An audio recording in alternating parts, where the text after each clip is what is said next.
Bienvenue à tous sur la chaîne Déesse de Lumière. Donc voilà, aujourd'hui on se retrouve pour une nouvelle vidéo. Alors, du coup, je sais pas si vous avez vu, mais j'ai mis une petite musique zen en fond. Alors, dites-moi en commentaire si jamais elle est trop forte pour que je puisse la baisser, ou si au contraire vous aimeriez l'entendre un petit peu plus. Perso, j'aime bien. Ça fait très nature. Peut-être que vous avez envie d'aller en nature, de vous ressourcer, je sens, puisque là aujourd'hui j'ai pris mes coquillages. Ce sont des vrais, hein. Je les ai vraiment ramassés sur la plage de Normandie. Donc peut-être que vous venez de Normandie ou que la personne à laquelle vous pensez vient de Normandie.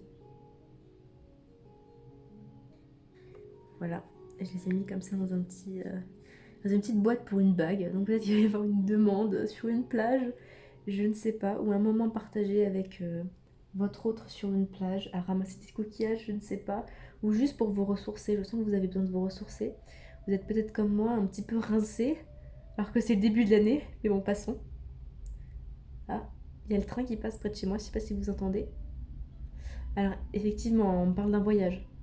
Vous allez vraiment, vous avez vraiment besoin de partir, de vous évader, que ça soit vraiment partir faire un voyage dans un vrai train avec une vraie plage, ou que ça soit juste vous évader comme moi avec ma petite musique, mettre un petit peu de douceur, de tranquillité dans votre quotidien. Voilà.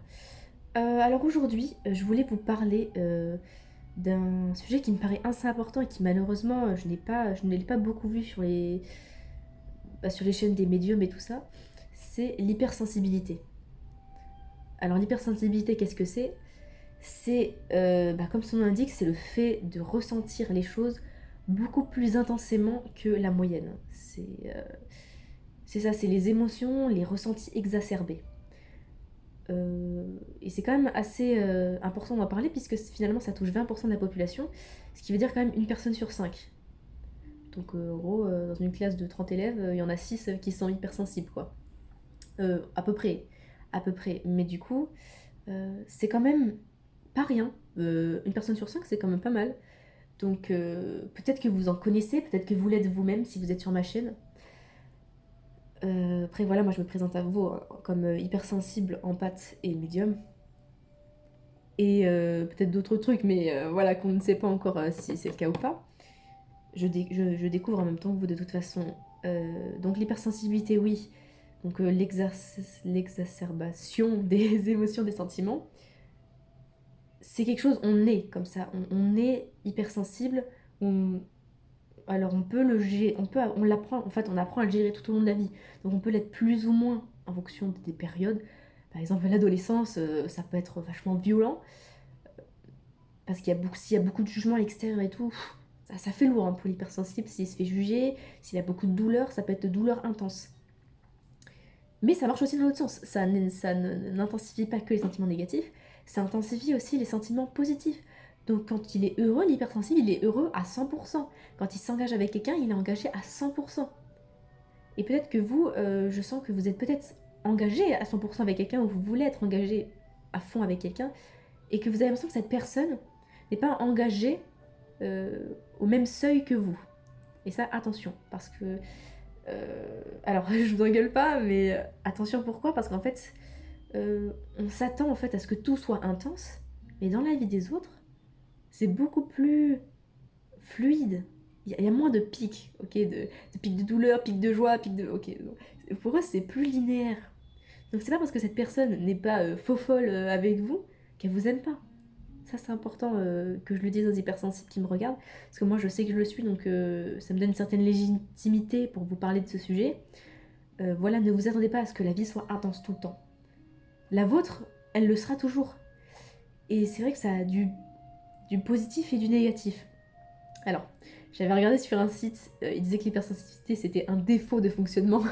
Je trouve ça un peu violent, dans le sens où c'est pas un défaut, ok, vous naissez comme ça, simplement qu'il faut apprendre à le gérer, pas le contrôler, pas le maîtriser, le gérer. Est-ce que vous comprenez la nuance? Il faut pas justement rentrer dans un... Parce que ça c'est très très mauvais pour les hypersensibles, faut pas rentrer dans un stop de toutes les émotions. Faut pas tout cacher, tout enfouir et se dire non mais je ressens rien. Parce que ça peut être extrêmement dangereux pour les hypersensibles. Ils ont besoin d'exprimer leurs émotions, mais il faut qu'ils apprennent à le faire. progressivement, petit à petit. Sinon, ça va être un petit peu brut pour les autres et pour eux-mêmes aussi. Donc voilà, l'hypersensibilité s'accompagne souvent d'empathie. L'empathie, qu'est-ce que c'est si vous ne savez pas? C'est la faculté à, on va dire, à se connecter à l'autre. C'est ressentir l'émotion de l'autre, ressentir sa tristesse, sa peur, sa joie, et parfois aussi ses douleurs physiques.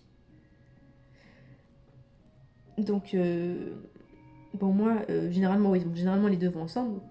Moi, je suis hypersensible et empathe. Et donc, ça fait que dans ma vie, souvent, je me suis retrouvée à porter des émotions, à porter des fardeaux, porter des douleurs qui n'étaient pas les miennes. Parce qu'en fait, en face, je voyais que l'autre avait une souffrance et je la vivais en même temps que lui, je vis en même temps que lui, je ne peux pas m'en empêcher de vivre sa joie, de vivre sa tristesse, vivre sa peur en même temps que lui. Et peut-être que pour vous, c'est pareil. Vous connaissez quelqu'un qui a ce don quelque part, mais qui doit être bien utilisé. Parce que du coup, ça peut être extrêmement destructeur. Des fois, l'hypersensibilité et l'empathie, bon, c'est assez utile dans la vie, mais des fois, ça évolue carrément vers ce qu'on appelle de la clairsentience. Et là, la clairsentience, là, c'est un don, c'est au-delà du voile. Hein. Et donc là, c'est vraiment c'est votre hypersensibilité et votre empathie qui sont déjà des capacités, normalement, d'intense, enfin, de sentiments plus intenses, qui va encore au-dessus. Donc on pourrait appeler ça de l'ultrasensibilité ou de la clairsentience. Moi, je suis clairsentiente. Donc je vous donne un exemple tout con, qui peut justement vous mettre en garde. C'est qu'en fait, quand quelqu'un de mon entourage avait une douleur physique quelque part, et je l'avais aussi. Pourtant, moi, j'ai pas de pathologie à cet endroit, mais j'avais également cette douleur. Ou alors, c'est juste le fait que ces émotions soient puissantes qui me provoque une douleur. Par exemple, si je sens que si la personne se plaint souvent d'avoir mal au dos, qu'elle a très mal au dos, et moi, je vais me retrouver avec le même mal de dos. Pourtant, moi, j'ai pas de pathologie, a priori, de la colonne vertébrale, mais j'ai mal au dos. J'ai mal au dos comme cette personne. Et elle n'a pas besoin de me dire qu'elle a mal. Hein. J'ai mal, même si elle me le dit pas. C'est ça le truc, c'est qu'il faut apprendre à placer des limites. Il faut vraiment apprendre à placer des limites. Donc là, c'est... Ouais, alors on dit une phrase, c'est « Vous n'avez pas à porter la douleur de l'autre ». Vous n'avez pas à porter la douleur de l'autre. Peut-être que vous voulez absolument aider, que vous portez les fardeaux de l'autre, et ça vous plombe. Ça vous plombe terriblement. Et vous pouvez pas avancer dans votre vie. Je rappelle quand même que votre vie, à la base, c'est la vôtre, justement. C'est pas quelqu'un d'autre qui va la vivre à votre place. Et malheureusement, il y a des gens qui attendent en fait la fin de leur vie pour se rendre compte qu'effectivement, ils ont rien fait pour eux-mêmes. Et c'est con, parce qu'on a tous ce pouvoir, justement, dont je parlais dans des vidéos précédentes, et cette faculté d'aller de l'avant pour nous-mêmes. Et quelque part, en avançant pour nous-mêmes, on permet aux autres d'avancer. Parce que ils nous regardent, ils nous voient faire, et puis ils disent « Ah putain, si telle personne peut le faire, alors peut-être que moi aussi ». Et ça, c'est ce qui m'a invité à créer cette chaîne et à venir vers vous. Parce que j'avais vraiment ça en moi, cette envie et presque ce besoin de vous transmettre ces messages-là. En fait, vous pourrez les entendre certainement ailleurs, mais ils seront dits autrement. Chacun aura son empreinte. Voilà, vous pouvez laisser votre empreinte dans le monde et dans votre vie surtout. Parce qu'elle sera la vôtre, ce sera la vôtre, elle sera unique. Donc, voilà quoi. C'est beau. C'est très très beau. Donc voilà, ne portez pas sur vous et en vous la douleur des autres, que ce soit une douleur émotionnelle ou une douleur physique. Parce que des fois, ça peut masquer des vraies pathologies qui apparaissent et celles-là qui ne sont pas des pathologies fantômes. Elles sont vraiment là. Donc voilà pour la petite histoire, moi c'est ce qui m'est arrivé. Je portais tout le temps la douleur des autres, donc tu ressens la douleur, mais tu t'apprends et tu t'habitues à te dire non mais c'est pas vrai là, il n'y a pas vraiment un truc de cassé, je sais que c'est juste fantôme. Puis jusqu'au jour où là, t'as un vrai bobo, là, t'as un vrai truc qui nécessite vraiment que tu fasses quelque chose, que tu fasses un soin, que tu te prennes en charge, que tu ailles voir un médecin. Mais sauf que comme t'as l'habitude d'avoir tout le temps mal, de porter des douleurs, tu te dis, bon, bah normal, ça va passer. Puis là, non, ça passe pas. Alors là, très important, si toi qui m'écoutes, t'as comme ça une douleur, je sens. Ok, alors là, j'ai des sensations de froid sur ma tête et dans le milieu du dos.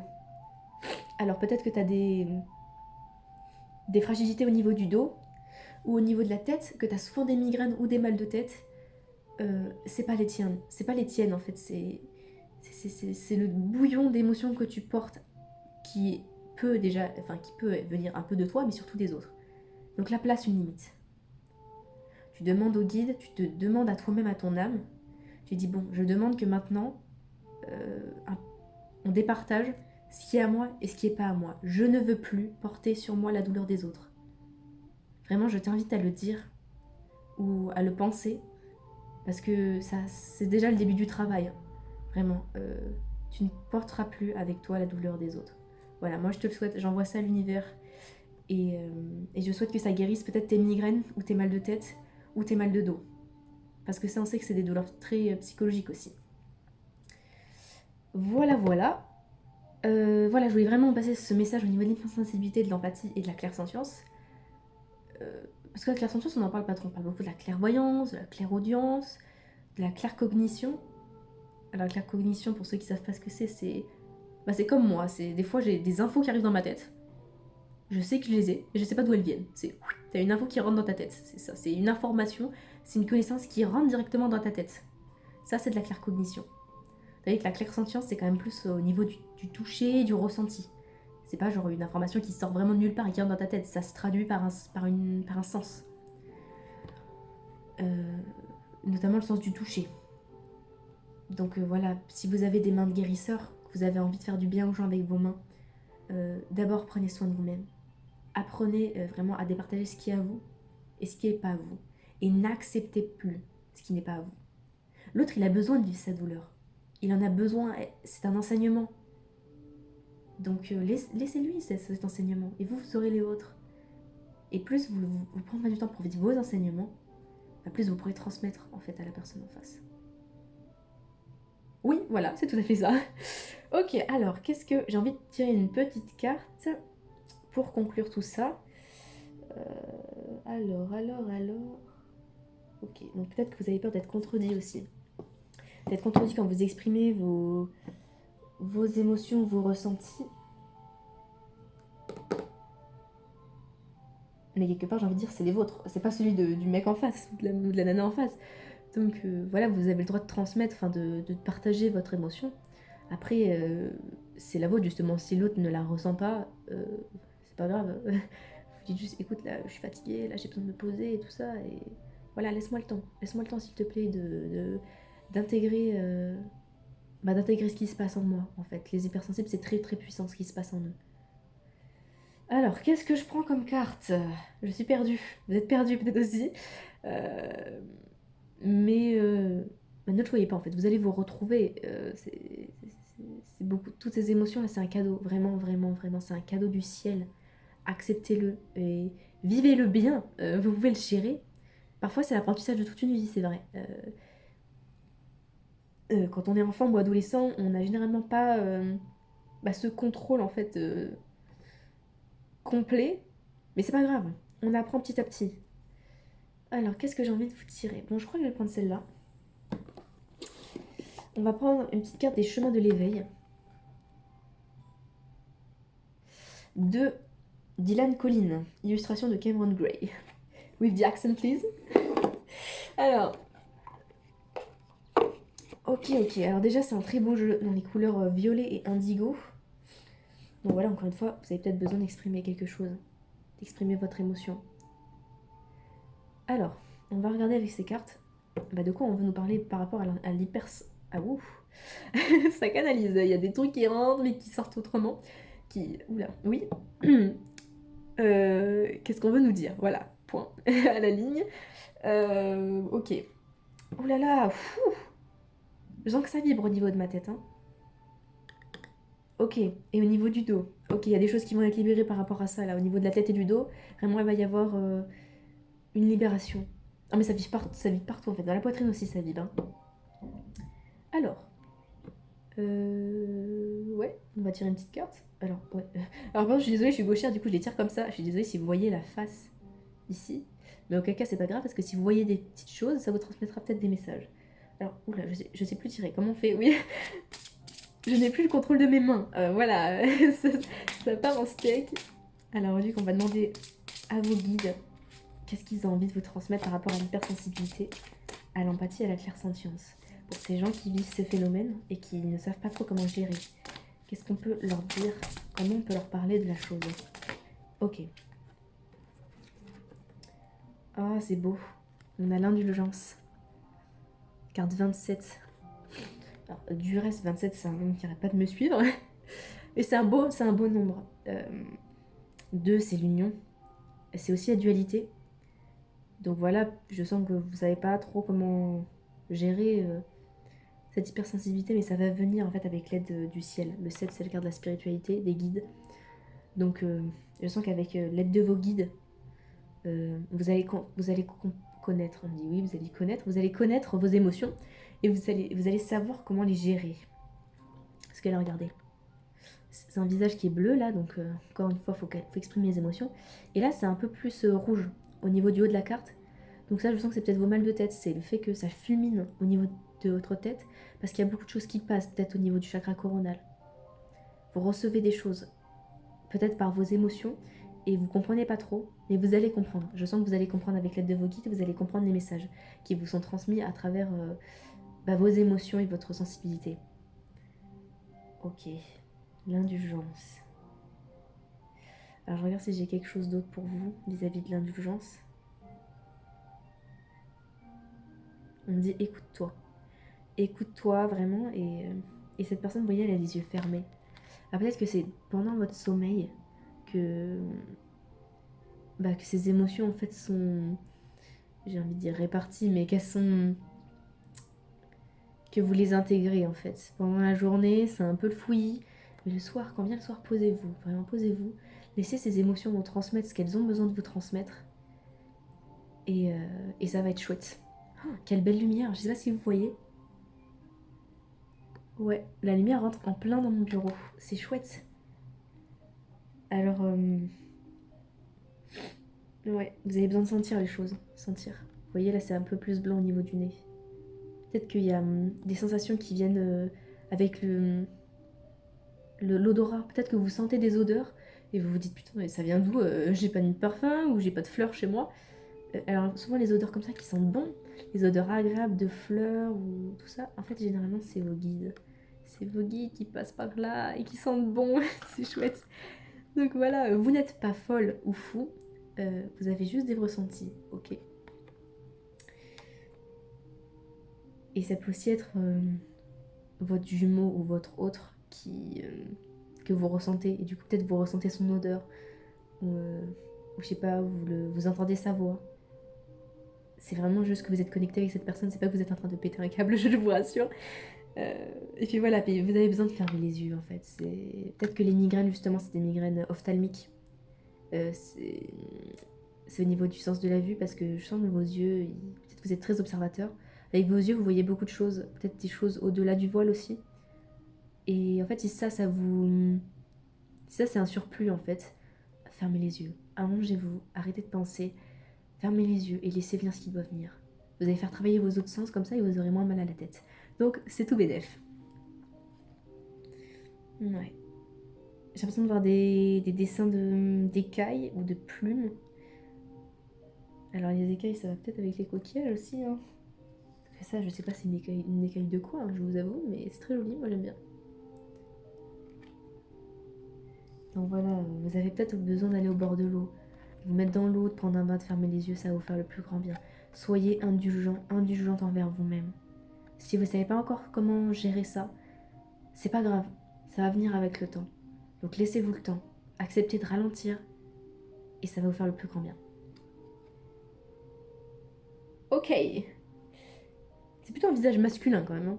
Donc peut-être que c'est un homme qui a ces ressentis-là. et qui est dur envers lui-même parce qu'il se dit putain, normalement les mecs et tout, ils gèrent mieux leurs émotions. Ça c'est sociétal. Ça, c'est juste des croyances. Un homme, il a le droit d'avoir beaucoup d'émotions et c'est très très beau aussi. C'est certainement que toi, euh, masculin qui m'écoute, tu as peut-être une polarité féminine, féminine plus prédominante. Mais c'est pas un mal, hein. Ça peut être bien aussi. Ça peut être bien aussi et je sens que c'est bien pour toi. Ça te fait du bien de toute manière, ça te fait du bien. Donc juste voilà, apprenez à gérer ça. Soyez indulgente envers vous-même. Et bah voilà, je crois que c'est ce que j'avais à vous transmettre à ce niveau-là. Et puis vraiment, ouais, soyez patient, soyez indulgent avec vous-même. Cette empathie dont vous savez faire preuve envers les autres, ben dirigez-la vers vous aussi. Voilà, dites-vous, ok, j'ai le droit d'avoir des petits défauts à ce niveau-là, d'apprendre à me gérer, de me laisser le temps, euh, pour en faire une force. Vraiment pour transformer ce petit défaut qu'on pourrait considérer comme un défaut en qualité. Ça peut être une force, vraiment. Vraiment, vraiment. Voilà, donc bah, je vous souhaite bah, d'y arriver. Laissez-vous le temps. Soyez patient, soyez doux envers vous-même et, euh, et posez-vous vraiment pour essayer bah, de ressentir ce qu'il y a en vous et ça va vous faire le plus grand bien. Voilà, moi je vous souhaite le meilleur, je vous fais des gros bisous et voilà, n'oubliez pas de prendre soin du dieu ou de la déesse qui sommeille en vous. Bye bye, on se retrouve plus tard.